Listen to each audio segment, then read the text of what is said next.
মোৰ ফালৰ পৰা সকলোলৈকে শিক্ষক দিৱসৰ বহুত বহুত শুভকামনা জ্ঞাপন কৰিলোঁ দেই।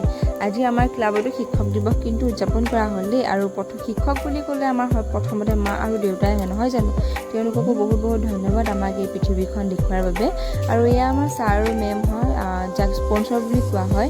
তেওঁলোকোতো আমাৰ গুৰুৱে হয়, সেইবাবে আমি তেওঁলোকক এনেকৈ ছাৰপ্ৰাইজ দিলোঁ। আৰু মেমে দুআষাৰমান কৈ আছে।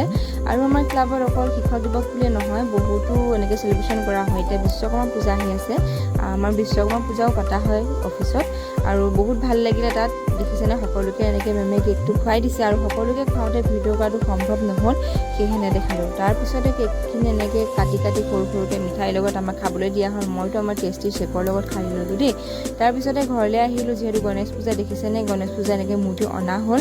আৰু ঘৰলৈ আহি পাই আমাৰ ঘৰৰ ওচৰতে অকণমান বিয়া আছিলে সৰু, তো বিয়া খাবলৈ মই আহি গ'লোঁ। এয়া দেখিছেনে মোৰ পাৰ্টনাৰখিনিৰ লগত।